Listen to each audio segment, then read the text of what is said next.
Bahagyang nilapitan ko siya at inayang umalis. Hindi ko na nagawang lingunin si Kyril dahil ayokong makita siyang nasasaktan ito. Ayoko lang mahalata ni Dea na nagkaayos na kaming dalawa. Bakit ganitong nararamdaman ko? Naguguluhan tuloy ako sa aking sarili kahit na nalaman ko kung ano ang naging dahilan kung bakit kami naghiwalay ni Kyril noon. Totoong minahal ko si Dea, pero paano naman si Kyril? Awa na lang ba ang nararamdaman ko para sa kanya? Is there any problem, sweetheart? Nahalata siguro niya na balisa ako dahil hindi komportable ang ikinikilos ko ngayon. Oo, ang dami kong iniisip ngayon at isa na dun si Kyril. Kung paano ko siya maiaalis kay Luke. Nothing, love. Napagod lang din ako siguro. Tipid kong sagot. Are you sure? What about Kyril? Bakit magkayakap kayo kanina? Mahal mo pa ba siya? Pabigla-bigla niyang tanong sa akin. Hindi ko ba alam kung bakit niya pa ito naitanong ang tungkol sa bagay na yun? Love, alam mong ikaw ang mahal ko, okay? Hani ko sabay iwas ko ng tingin sa kanya dahil nakarinig na lang kami ng ingay mula sa pintuan na parang may tao doon. Kaya agad ko itong tiningnan at agad na hinabol. Nakita ko ang bulto ni Kyril nang siya'y papaakyat na patungo sa mismong labas. Umuulan pa naman kaya agad ko siyang pinuntahan. Ngunit may isang kamay ang pumigil sa akin. Hayaan mo siya, sweetheart. Maayos din nilang problema nila ni Luke. Ani niya. But love, umuulan sa labas, okay? Baka magkasakit siya. Pag-aalala ko. Nariyan naman si Luke para gamutin siya. So let's go. At agad niya akong hinila pabalik sa loob ng kwarto. Pero nakaramdam tuloy ako ng guilt sa sarili ko. Inamin niya kasi na mahal pa rin niya ako. Naduduwag na naman ako sa sarili ko. Kaya ganito na lang ang nangyari sa kanya. Narinig ba niya kung anong sinabi ko kay Dea kanina? I'm sorry, sweetheart. Hindi ko gustong mangyari ito sa atin. Galit ako sa sarili ko kung bakit nagawa kong magmahal ng iba. Hindi ko alam sa sarili ko kung bakit ganun na lang kita kabilis na kinalimutan. But don't worry, ililigtas kita mula sa panganib. Nakarating na kami sa wakas dito sa resort. Tumila na din ang ulan kaya lahat kami nagsibabaan na. Wala na si Kyril nang makita ko ito. Pero nahagip na lang ng aking paningin na naglalakad na ito at agad siyang sinalubong ng yakap ni Luke. Naikuyom ko ang aking kamao dahil sa galit. Am I jealous? Hindi ko yun ipinahalata kay Dea dahil magkakagulo lamang sa pagitan namin ni Luke. Hindi pa naman ako nakakagawa ng plano sa ngayon. Ayokong malaman niya nagkausap kami ni Kyril kanina at baka ikapahamak pa niya. Pero bakit ganun na kalala ang mga nangyayari sa kanya? Ano ang dahilan upang saktan siya ni Luke? Nang malapit na kami ni Dea sa kinaroroonan nila, nilapitan ako agad ni Luke at inayang makipag-inuman sa isang rest house dahil may inihanda siya doong sorpresa para sa amin. Kaya agad na kami nagtungo doon. Palihim kong sinulyapan si Kyril. Ang layo ng kanyang tanaw. Hindi na siya yung tipong nahuhuli ko na minsan na nakatingin ito sa akin. Alam kong nasasaktan na siya sa akin. Konting tiis na lang, Kyril. Makakalaya ka din kay Luke. Huwag ka sanang magtampo sa akin. Kahit ako din ay nahihirapan para sa ating dalawa. Okay lang na akong mapahamak. Huwag lang ikaw. Nang narito na kami sa rest house, nagpaalam agad si Kyril na magpapahinga muna ito. Namumutla kasi ang kanyang muka at tila magkakasakit ata ito dahil sa pagkabasa niya sa ulan kanina. Natuyuan na siya ng kanyang basang suot na damit kanina. Ngunit hindi pumayag si Luke na aalis siya dahil may mahalaga daw kaming pag-uusapan. Well, narito na tayo ngayon dahil may naisa na akong sabihin sa inyo at hindi na ako magpapaligoy-ligoy pa. Ani nito nang sulyapan niya si Kyril at kanyang inakbayan ang balikat nito. Kinakabahan ako sa mga sasabihin niya, lalo na't hindi makatingin ng diretso sa akin si Kyril. What's happening to her? Wow, excited na akong malaman yan, Luke. Go on. Natutuwang ani ni Dea. Well, napag-usapan na natin ito kamakailan, yung tungkol sa pagkakaroon ng baby. Well, we made it. Nakangiting ani niya. Naikuyom kong isa kong kamao dahil sa galit at parang gusto ko siyang sugurin ngayon. Ito ba ang dahilan kung bakit siya may pasa sa buo niyang katawan? Pinilit siyang galawin dahil hindi niya kayang ibigay ang nais nito. Damn it! Galit na ani ko sa loob-loob ko. And I'm surely na in the next month ay may laman na ang kanyang tiyan. Dagdag pa niya na hindi naman ikinatutuwa ni Kyril. Mas lalo lang siyang nalungkot nang sabihin yun ni Luke. Bahagyang nagtama ang aming mga mata ni Luke na may ngisi sa aming mga labi. You made it? Or pinilit mo siya? Hindi ko na napigilan ang sarili ko na sabihin ang bagay na yon dahil sa galit na nararamdaman ko. Naglaban ang mga mata namin ni Luke. Hindi ko siya uurungan kung sakali mang magkakagulo kaming dalawa dito. Hindi mo alam kung anong sinasabi mo, Jeho? Pagmamayabang niyang sabi. Why don't you try of having a baby to your partner? Total, malapit na kayong ikasal. Hani nito. Luke, nakaplano na yan. Di ba, sweetheart? Sabay yakap nito sa akin. Napatayo agad si Kyril sa kinauupuan niya at nakuha naming lahat ang kanyang atensyon. Excuse me, mauna na ako sa inyong lahat. Luke, hintayin na lang kita sa bahay. Masama ang pakiramdam ko. Paalam niya. Tumayo si Luke at hinalikan niya ito sa labi nito. Umiwas ako ng tingin dahil pakiramdam ko hindi ako komportable sa mga nakikita ko. Okay, honey. Sagot din ito. Naupong muli si Luke sa kinauupuan niya at pinagpatuloy ang kanina pa namin pinag-uusapan. Ngunit agad din akong umalis dahil wala namang kwenta itong mga bagay na pinag-uusapan namin dito. Hindi naman sumunod sa akin si Dea, kaya nauna na ako nagtungo sa bahay kung saan kami nanunuluyan. Habang wala si Dea ay doon ko sinimulan ng plano. Agad kong kinontak si Kuya Lucio para itanong sa kanya kung patuloy ang pag-iimbestiga nila kay Luke nung mahigit 1 taon nang nakalipas. Subalit naihinto na pala ito nung ako'y umalis at walang nakakaalam noon kung saan ako nagtago. Yes, nagtago ako noon. Para walang makaistorbo sa akin lalo na si Daddy at si Lola. Dahil alam kong pipigilan lang nila ako sa pag-alis ko. Ngayon ko pa nga lang nakakausap si Kuya Lucio at nagulat pa nga ito sa muli kong pagtawag sa kanya. They don't know na ikakasal na din ako kay Dea, kaya nagalit na naman si Kuya sa akin nang sabihin ko yun. Naku, patay ka kay Lola, dahil ngayon ka lang nagparamdam tapos ngayon malalaman kong ikakasal ka na? Damn you, Jeho! Bakit pa dalos-dalos ka sa mga naging desisyon mo? Galit na ani niya mula sa kabilang linya, naguguluhan naman ako sa kanyang tinuran at kung bakit nanggigigil sa galit ito sa akin.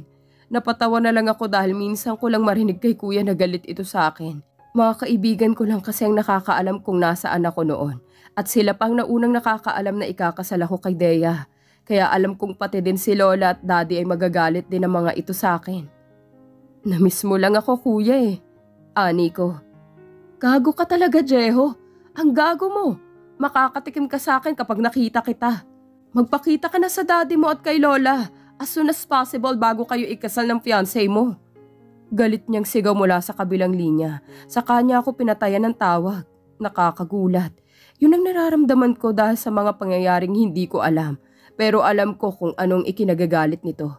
Dahil sa kumpanyang naiwan ko noon nakamuntikan na bumagsak. Pero thanks na lang kay Daddy at kay Kuya. Dahil silang sumalo nito para hawakan ang kumpanyang tinakasan ko. Ganun na ba ako kabaliw dahil nasaktan lang naman ako noon? Nadala talaga ako sa sakit na nararamdaman ko noon dahil iniisip ko noong niloko ako ni Kyril. Ngunit mali ako nang malaman kong lahat mula sa kanya. After 2 days. Napapansin kong hindi ko na nakikita si Kyril at Luke. Wala akong makuhang balita kay Dea kung nasa ng mga ito. Kung kailan malapit na ang aming kasal ay doon sila mawawala dahil 1 linggo na lang ay ikakasal na kaming dalawa. At dito gaganapin sa isla ang aming kasal. Kaya bago sumapit ang kasal namin ay pupuntahan ko sina Lola at Daddy. Kasalukuyang tinatahak ko na ngayon patungong mansyon ni Lola.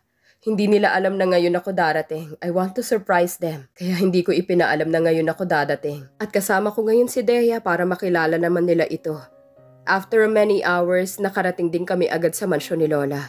Nakita ko agad si Kuya Lucio sa may tabing pool, may kausap ito sa kanyang sipi. Masamang tingin agad niyang sumalubong sa amin. I feel nervous, sweetheart. Ani niya kaya agad ko siyang hinapit sa bewang nito. Bakit hindi ka nagpasabi na ngayon ka darating? Tanong niya agad nang salubungin niya kami. Is she your fiancé? Kunot noon niyang tanong. Yeah, Kuya. By the way, Kuya, yeah, I know her. Biglang singit nito. Sige, pasok na kayo sa loob. Wala akong kasalanan, Jeho. Kung sakaling sinturon ni Judas ang sasalubong sa'yo. Pananakot niya at nauna na itong pumasok sa loob ng mansyon. Nagkatinginan kaming dalawa ni Dea. At hindi naglaon ay sabay na kaming pumasok na dalawa. Mainit na mga mata nila Daddy at Lola ang sumalubong sa aming dalawa ni Dea pagkapasok namin dito sa loob. Hindi makikita sa mga mukha nilang kasiyahan dahil sa pagbabalik ko. Hindi naman ako bata para pigilan nila ako sa gagawin ko. Kamusta, iho? Tatayo na lang ba kayo dyan? Hindi mo ba kami na-miss ng daddy mo? Nakangiti naman niyang tanong sa akin, kaya agad akong lumapit sa kanya at hinalikan at niyakap siya. Hanggang ngayon ba naman ay binibaby pa din ako ni Lola? Siya ba ang fiancé mo? Nakangiti naman niyang tanong. Yes la, she's Dea. Pakilala ko kay Lola. Hello po, nakangiting ani niya. Hello din sa'yo, iha. Huwag mo sanang mamasamain, iha, kung gusto lang namin makausap ng masinsinan ng aking apo. Ani ni Lola. Okay lang po. Ani nito. Pumayag naman nito at isinama siya ni Kuya Lucio sa labas ng mansyon.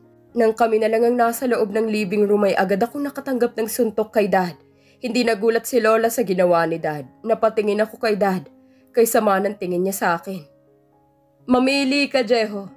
Kung gusto mo siyang pakasalan, hindi mo na makikilala ang mga anak mo kailanman. Galit niyang ani. Nangunot ang aking noo. Anak? Anong ibig niyong sabihin, Dad? Lola, tanong ko ng matamang tumingin kay Lola. May mga anak kayo ni Kyril, apo. Bigla niyang ani na ikinagulat ko. Bakit hindi mo alam ito? Bakit hinayaan mo ang ina ng mga anak mo na matali kay Luke? Bakit hindi mo siya tinulungan noon para iligtas siya sa mga kamay ng mga Escobar? Ano pang magagawa mo ngayon kung huli na ang lahat, apo? Sana inantay mong magpaliwanag noon si Kyril kung talagang mahal mo siya. Tulungan mo siya. Bawiin mo siya kay Luke, apo. Mahabang turan nito. Naupo ako sa sopa dala ng pagkahina ng aking katawan at napahilamos ng mukha nang malaman kong totoo. Natutuwa ko na malaman na may mga anak kami ni Kyril. Pero bakit hindi niya sa akin ipinaalam noong ako'y magtanong sa kanya? Si Johan. Anak ko si Johan, Dad. Naiiyak na ani ko dahil sa galak na nadarama. Hindi lang si Johan ang anak niyo ni Kyril. May kambal si Johan. At hindi lang silang mga anak mo. May isang baby ka pang naiwan sa kanya bago ka umalis. Jeho, anak, kung mahal mo pa si Kyril kahit na asawa na siya ni Luke, huwag naman sana siyang mailayo sa mga bata. Ang mga anak nyo, mahigit 1 taon niya na itong hindi nakakasama at nakikita ang mga bata. Huwag mo na lang antahin na pati ang mga bata ay ilayo din sila sa'yo habang hindi pa niya ito nalalaman. Sana hindi pa huli ang lahat, Jeho. Gusto kong makita ang mga anak ko, Dad. Lola, please, I want to see them. Pero sa isang kondisyon, itigil mo ng kahibangan mo, hindi ka nararapat na maikasal sa iba. Huwag mong pakakasalan ng fiancé mo. Sumbat ni Dad. Yes, Dad, I will. Sagot ko rito. Natuwa ang dalawa sa isinagot ko. Lumapit si Lola at niyakap ako. Salamat, apo. Sana matapos ng paghihirap ni Kyril. Matutuwa yung kapag nakapiling na niya ang mga anak niya at sana'y magkaayos na din kayong dalawa. Turan nito, sumilay ang ngisi sa aking labi dahil gagawin ko kung anong nararapat. Gusto ko din naman mabuo kaming mga anak ko at ang ina ng mga bata na sana'y mabawi ko na siya kay Luke. Nang matapos ang pag-uusap namin ay binalak na namin puntahan ng mga bata. Pinaubaya ko na muna si Dea kay Kuya Lucio na siya na munang bahala sa kanya. Kahit nagtatampo ito sa akin ay mas uunahin ko pang mga anak ko. Patungo na kami ngayon sa probinsya at tinatahak ang lugar kung saan nakatira ang mga anak ko. Nag-move daw ang mga ito sa Tarlac bago ikasal si Kyril kay Luke. Puno ng kabang nararamdaman ko ngayon nang malapit na kami sa kanilang tinitirahan. Alam kong magagalit ang itay sa akin dahil wala man lang akong nagawa nung time na umalis ako. Kapatid pala ni Kyril yung nais na kumausap sa akin noon. Kung nakausap ko sana siya, magagawa ko pang pigilan ang kanilang kasal noon kung hindi lang ako umalis. Kaya ngayon ay ramdam ko ang pagsisisi sa sarili ko. Nang marating na namin ang lugar, 2 bata ang naglalaro sa may labas ng bakuran. Nang bahagya akong napatingin sa bintana ng sasakyan. Napangiti ako ng husto nang makita kong muli si Johan at kasama niyang isang babaeng kamukha niya din.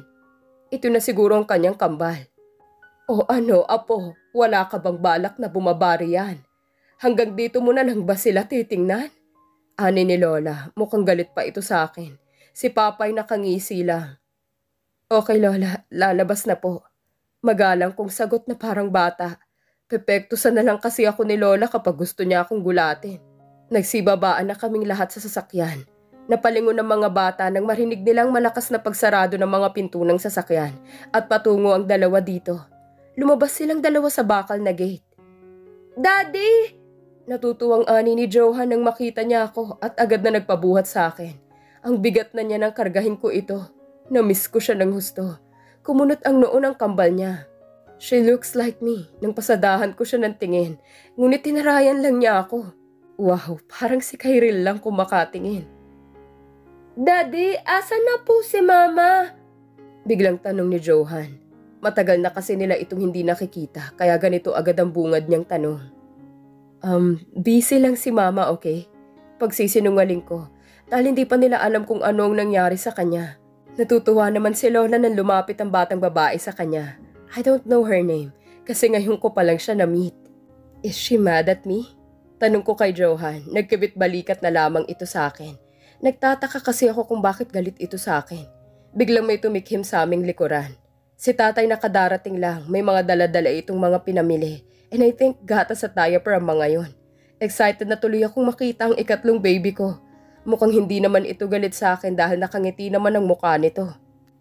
"Bakit hindi muna kayo pumasok sa loob?" Tanong nito sa amin. "Halina't pumasok na muna kayo sa loob, pasensya na sa amin." "Sige po, Itay." Magalang na sagot ko. Naunang pumasok si Itay sa loob ng gate at sumunod na din kami ni Dad at ni Lola kasamang mga bata. Pagkapasok namin sa loob ay may narinig akong hagikhik ng isang bata. Agad na nagunahan sa pagtakbo ang dalawang kambal nang bumungad na kami sa pinto. "Ang mga apo ko!" Natutuwang ani ni Lola at siya pang naunang lumapit sa baby na nasa crib. Bahagyan lumapit na din kami ni Dad dahil sa saya na aming nadarama ngayon. Sobrang saya ko dahil nakasama ko ng mga anak namin ni Kyril. Ngunit bigla na lang sumagi sa isipan ko si Kyril dahil 2 araw ko na itong hindi nakikita kasama si Luke. What happened to them? Bigla na lang ako nakaramdam ng pagkaba sa aking dibdib. Kasama ko na ang aming mga anak, ngunit nakakalungkot isipin dahil hindi namin kasama ang ina ng mga bata. Kinarga ko agad ang baby namin ni Kyril nang ipakarga sa akin ni Lola ang baby boy namin. Tila nawala ng mabigat na kanina ko pa iniisip nang bigla itong humagikhik sa tawa. Gusto ko na lang maiyak sa tuwa dahil nakasama ko na din ang mga anak ko. Hindi ko akalain na nakatatlo na pala ako.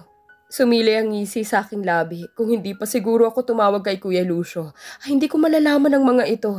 Muntik na din akong matali kay Dea kung hindi ko ito nalaman agad. Siguradong magagalit sa akin si Kyril kung pati ako ay ikakasal din sa iba. Nang matapos ang pagbisita namin at nang makausap ko si Itay, naging maayos naman ang pag-uusap namin kanina. Hindi siya nagalit sa akin.